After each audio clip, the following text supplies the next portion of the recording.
It's a short week. The Bengals play the Dolphins, well, very soon. We've got injury updates, and we're going to focus on DJ Reader before we take our first look at the Bengals' Week 4 opponent. You are Locked On Bengals, your daily Cincinnati Bengals podcast, part of the Locked On Podcast Network, your team every day.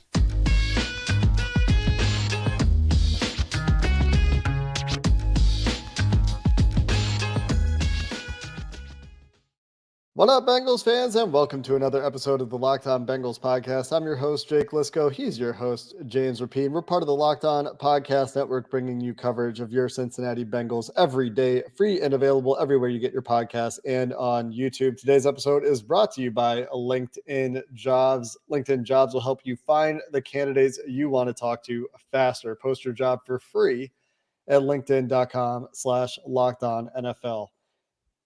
James, let's dive into injury updates, and really the most notable and only significant injury that we need to spend a lot of time on here is DJ Reader. We got a little bit of information about his injury on Tuesday from various sources. Looks like he is destined for the injured reserve, but not as bad as it could have been.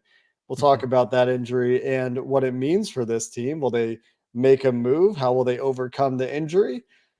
But before we do that, really quickly, just to run through some of the other notable injuries on the injury report on Tuesday, Terron Armstead for the Dolphins not practicing, similar to La'el Collins for the Cincinnati Bengals not practicing. Both of those guys, I would say, expect them to play until they're inactive. For the Bengals, Drew Sample obviously not practicing either. It's a little bit surprised he's not gone to injured reserve yet. I think it's more so they don't have someone to fill his spot. Like they're fine roster wise. It's just going to be an inactive guy anyways. Might as well get through this stretch versus just sign someone to the 53. So I just don't think that they have a guy, and his replacement was on the roster from a tight end standpoint. It's not like they needed to go out and get another tight end. So I think they're just kind of like, okay, we'll keep him here until, because odds are it's a season ender, and so it's not like they're worried about a 4-week window with him. Yeah, and we'll see if there's a move this week, potentially with them needing to maybe add players to the roster on a short week that could incentivize them to get things going. The other notable names here, and I don't think there's anybody that's truly questionable. We'll see, but Tua Tagovailoa was listed as limited in the estimation of the practice report issued by the Miami Dolphins. I would expect him to play again until he's inactive. Jalen Waddle listed as limited, again, would expect him to play. Javon Holland upgraded to full. Xavier Howard listed as limited for the Dolphins. I don't have any major doubts that these guys are going to play, but it is worth noting that the Dolphins are banged up. And they just went through a pretty brutal game and really high temperatures down in Miami. And so it's worth monitoring what happens there. But the big focus is DJ Reader here. He will not be playing this week, according to Mike Garofalo. At least 6 weeks is what he's heard. More than a month. He heard 6 weeks. You Google recovery time for an MCL sprain. I'm not saying it's an MCL sprain. We don't know. You get about 2 to 6 weeks for NFL players. Could be something like that. If that's all it is a pretty good indication that it's not an ACL injury, which was my initial fear from how he injured that knee, just got rolled up on, as it happens in the trenches from time to time. A tackle just rolled into his planted left leg. It's a big hit for this Bengals team. There's no way around that. They will have to overcome it. There's been some speculation, James, that they'll go sign a big name to fill that void, but I just don't see who that guy is that can do what DJ Reader does at even a percentage of the level that DJ Reader was doing it. The guys that are available just play different roles. Yeah, let's start with DJ. I was told he was going on injured reserve, and that the month timetable, because Kelsey Conway reported about the extended time. Garofalo went with at least 4 games, and that's when I saw it. And so I sent a few little birdies into the sky, and I was told injured reserve, and it was like bye week talk, which lines up with Garofalo's 6 weeks. because after the bye, you have 6 games between now and the bye, which is insane that we're talking about, including Thursday's game. Mm-hmm. So fast forward 6 weeks, you give him the bye, then maybe he comes back after that. Is it an MCL? I don't know. It depends on how severe it is, right? Like Drew Sample came back and was ready for week 1 of the season, despite having an MCL sprain. So those vary, and there's a lot of different ends of the spectrum there. So I'm not exactly sure what it was, but yeah, this is a huge blow. He's their best player on defense. Let's just call it what it is. He's their most consistent player. He gets pass rush from a position that isn't supposed to, is just a rock in the middle, week in, week out has been that. And that doesn't mean other guys aren't making huge plays. I'm not knocking Trey Hendrickson or Chidobe Awuzie, and we'll go down the list and probably talk about a lot of those guys. But that sucks. It sucks to not have him. It doesn't mean the defense isn't going to be good. It doesn't mean that things, they can't do things differently, because that's what they're going to have to do, by the way. You're not replacing DJ Reader with Ndamukong Suh. Reader's a better player, and I know that's a big name going around. There were some other guys, too, that people tweeted me. I think Reader's replacement, much like Drew Sample's replacement, is on the roster. Mm-hmm. Remember during cutdown day, Jake, when we were like, man, the Bengals got better today. They added 3 guys, and they got better. And I'm not saying that Jay Tufele is going to replace DJ Reader, but I think that's what they do.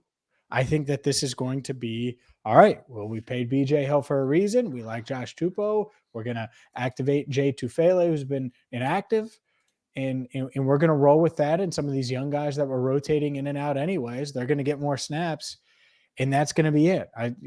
Will Tyler Shelvin get the nod? I don't know, maybe. But I think he moves into the Jay Tufele role, where if he gets to the active roster, or if he gets to the 53-man roster, he's inactive anyways. And I think Tufele is going to be the guy that starts to get some reps on the interior.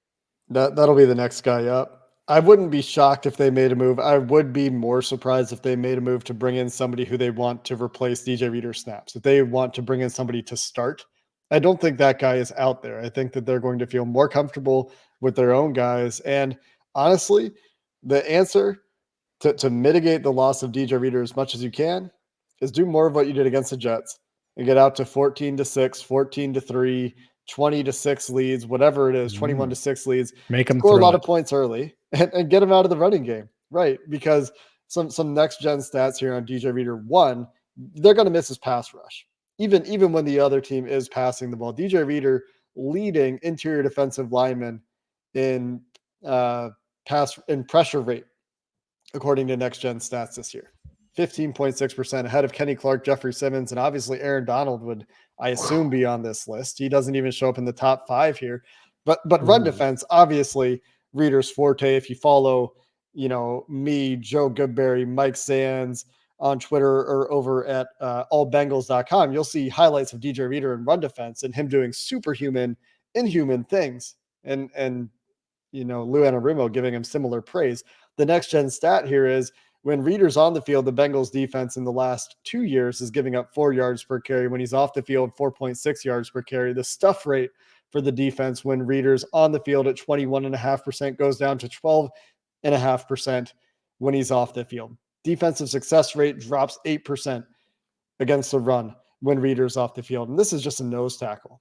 Just a nose tackle, I put in quotes. This is a guy that is supposed to play a position that around the NFL has been understood to be generally less valuable, but DJ Reader allows Lou Anarumo so much flexibility to go lighter in the box. You've seen them matching 12 personnel. That's 2 tight ends on the field with nickel, putting an extra defensive back on the field. And part of that is because they have DJ Reader playing nose tackle and playing from the A gap all the way out to the sideline at times, and 2 gapping and doing all these superhuman things. So it is a big loss. There is no way around that. There are ways to mitigate it, of course, from a personnel perspective and from a game script perspective, but they're going to need somebody to step up. If it's BJ Hill, if it's Jay Tufele, if it's Josh Tupou, if it's these other guys kicking inside like Cam Sample and Joseph Osai, I mean, they're playing different roles, obviously, but the Bengals will have to overcome the loss of DJ Reader, and it'll take a team effort.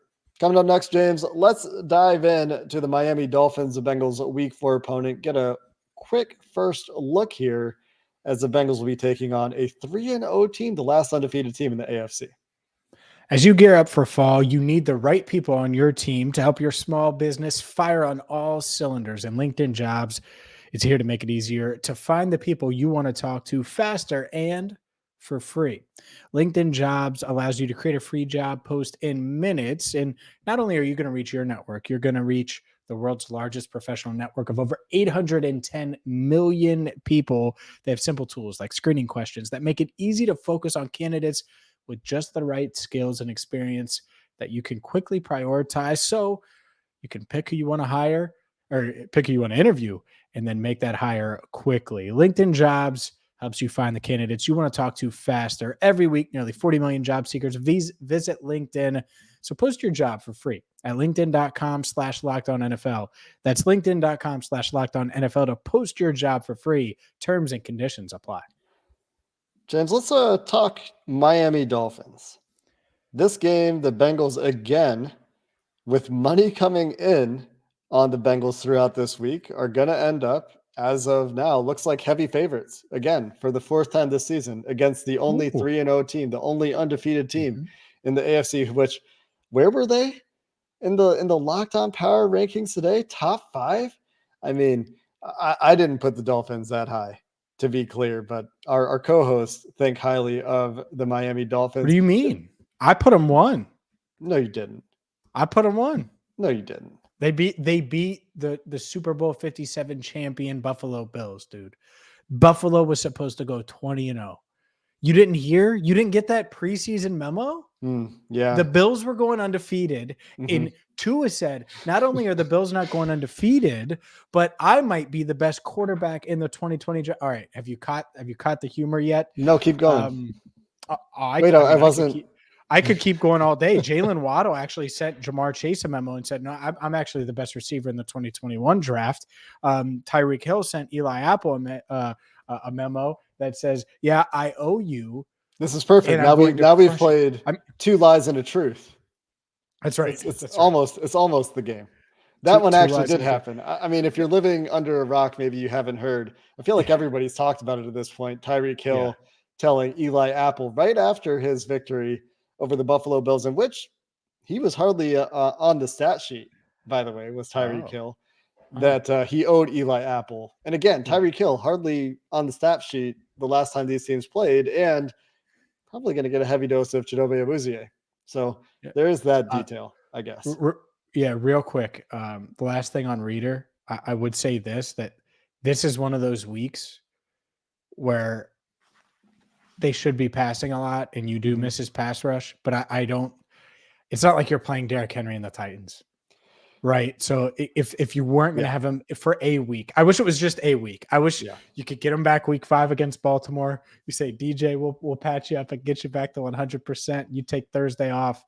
That's unfortunately not the case. But I do think that this loss, it is still a loss, of course, but it isn't as bad considering the opponent this week. Yeah.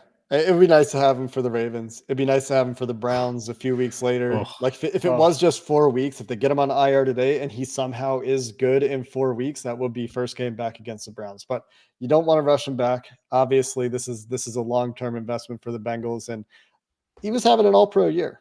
So good shout there about the opponents they have coming up. The others aren't as scary. The running games aren't as scary, but even the Jets, I would say, were able to expose the Bengals to some degree in the running game when DJ Reader was off the field. But looking ahead instead of looking back, no DJ Reader, but potentially with one of the more efficient offenses in the NFL in Miami and another defensive matchup that I think favors the Bengals in some ways. What do you think? Do we have a shootout on our hands on Thursday Night Football? I mean, on paper, it looks like that, I would say, but Thursday Night Football has a way of making things like shootouts or defensive struggles just go entirely in the other direction. But the reason I say that is that Miami is another team like the Jets that should be giving Joe Burrow and this offense a heavy dose of single high shells and a heavy dose, if it's anything like last week, they blitzed Josh Allen like 21 times. And so those are opportunities if they choose to remain that aggressive on defense. Good luck.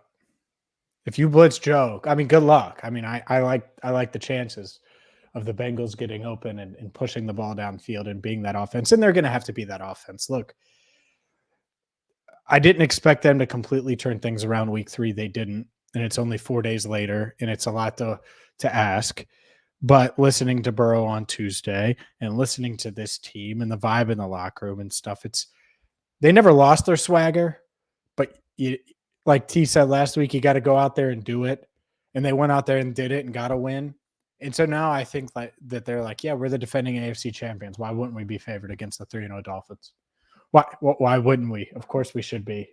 Of course it's going to be hard to guard Tyreek Hill and do that. But I agree with you. I think the only reason this wouldn't be a shootout is because it's Thursday night football.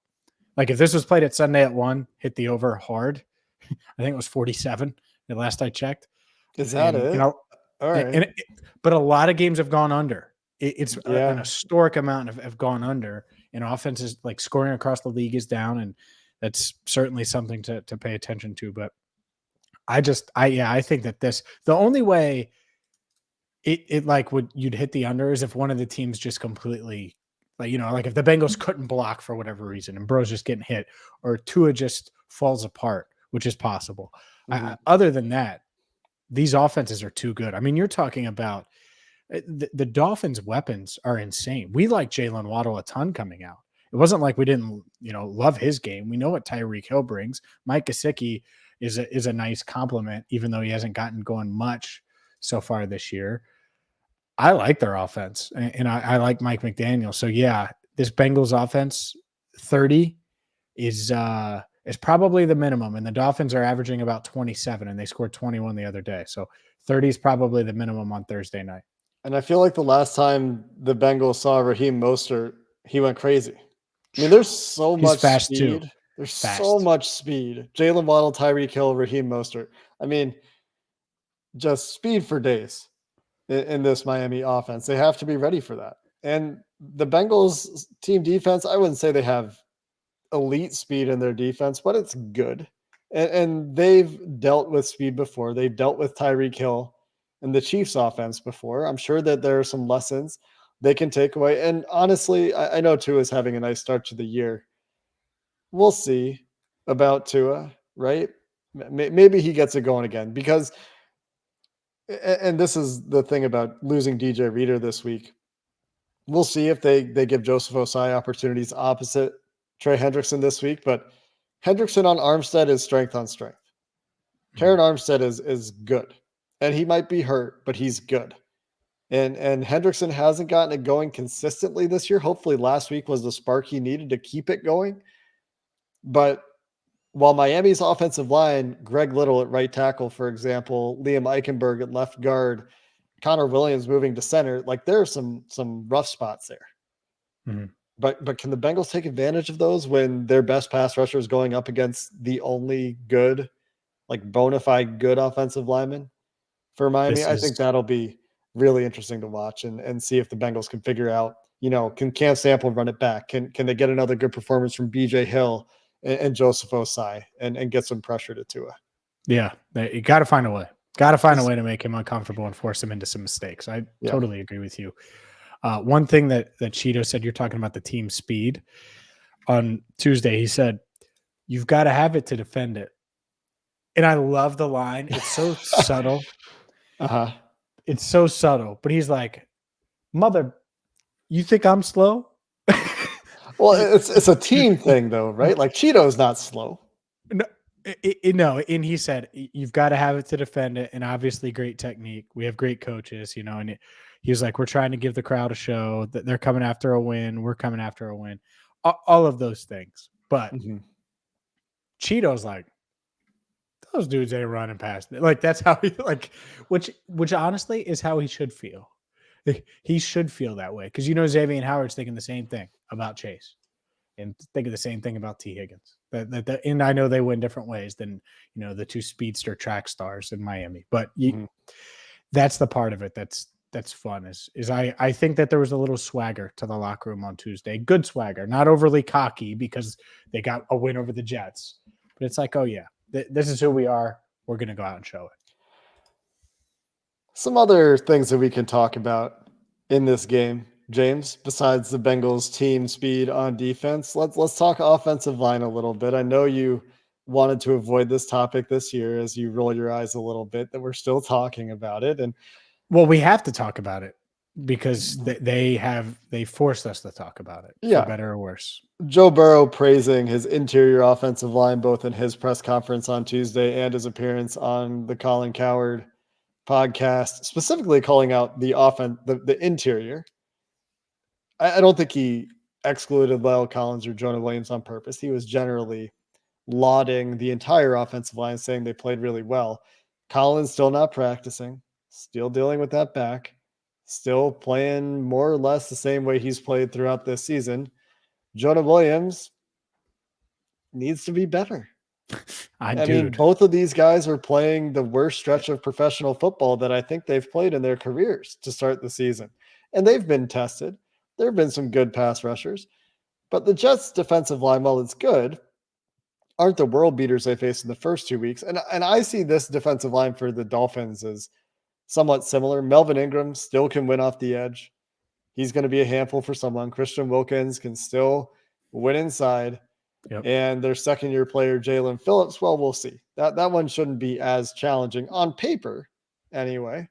I don't know what we'll actually get on the field, but should be a manageable matchup for the offensive line again, which then leaves guys like Xavier Howard and Nick Needham and Javon Holland, the second-year safety. He's been really good for the Dolphins as the guys that Joe Burrow and these weapons have to deal with. But protecting Burrow, we still need to see a complete game from the offensive line in that regard. And the run game, man, I mean, it's just got to be better, period.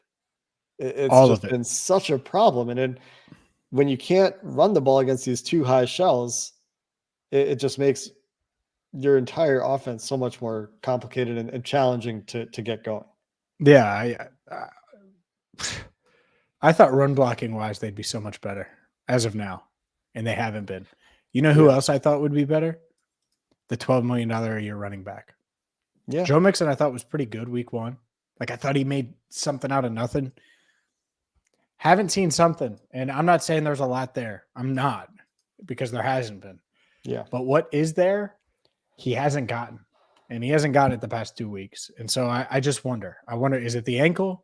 What is it? Because Jay Morrison asked Joe Burrow about Mixon's frustration, because Mixon was noticeably, and unfortunately I wasn't at the news conferences on Tuesday, scheduling conflict. I noticed frustrated Joe Mixon on the sidelines on Sunday. And it's like, okay. And then Samaje Perine in late has success, 5.2 a pop. Afterwards, Zach Taylor says it's the ankle. Okay, well, we'll see. Mixon says he's good to go. He's going to play this week. Okay, we'll see. It's just weird. It's odd. I know Joe Mixon's talented. Knew it from the moment you saw him. Dude looks different. But he looks different than the Joe we're used to seeing. And he's used to not having good blocking lines and still making something of it. Welcome to the NFL. That's been his NFL life. That's how it's been. So I'm curious, and I wonder why he's looking the way he's looked, because Samaje Perine was, it's not like he's a world beater, but he was. Do they go on that same run on that final drive with Joe Mixon in at running back? I would say no. The biggest difference between those two guys was the power that Samaje was running with that we just didn't see from Joe Mixon. And it's unusual. It's not like, Samaje is a little bit shorter than Mixon. Perine's a little bit shorter, but a little stockier. Like not Mixon much. Mixon isn't small. No, he's huge. He's huge. That's the one thing. Even when he's like been great, and not that he doesn't force missed tackles, but I don't think he loves that contact. Like, it's different inside the tackle box, I think, for him. Like running downhill between the tackles. Go compare the way Mixon runs through tackles sometimes on the perimeter versus inside. I don't know. It's been better in the past for sure. Like Mixon has been more elusive in the past. He's never been the most elusive running back. It's something that, we've been talking about since I've been on Locked On Bengals. The proclivity for Mixon to sometimes seek out contact in the open field instead of trying to make a guy miss. But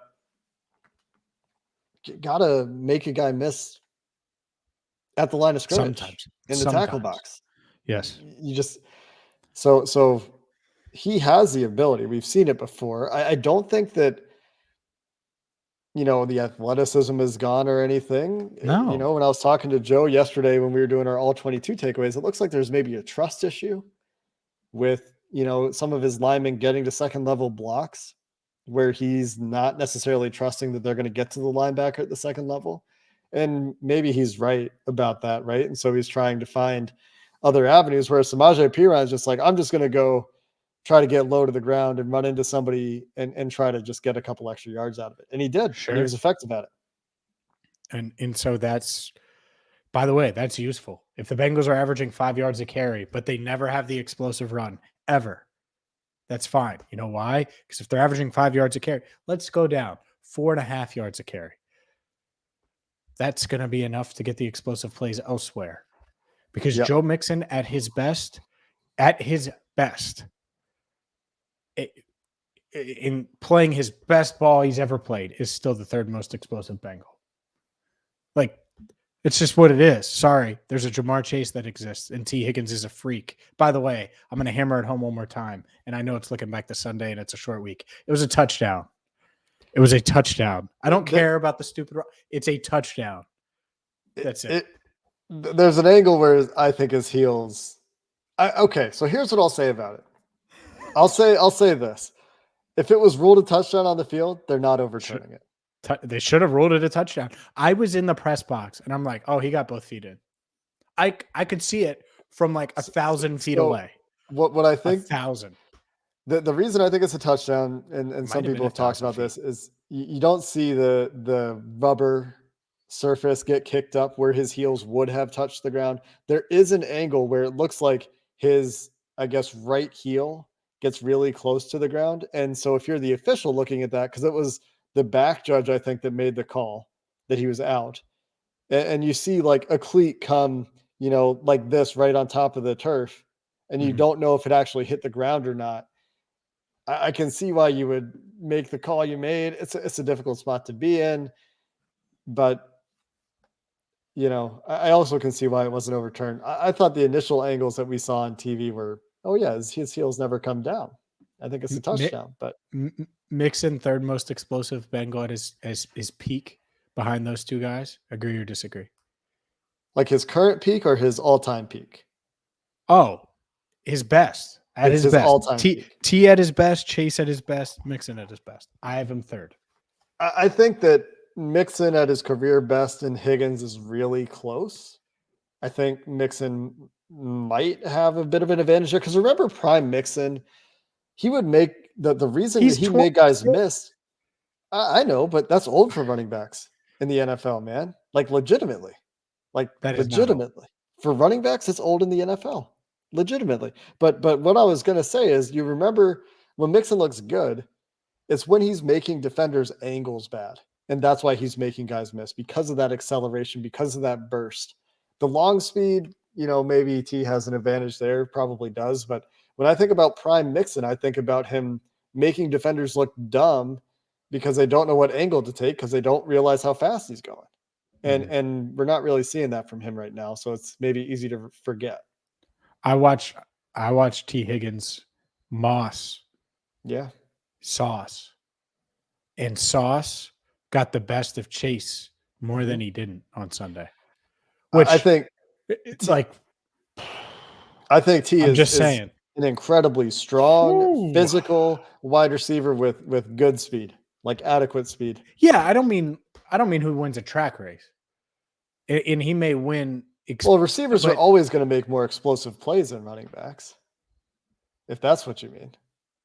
I mean, I'm thinking about like how explosive of an athlete. I saw Saquon Barkley make an explosive play the other day. He has a bad offensive line.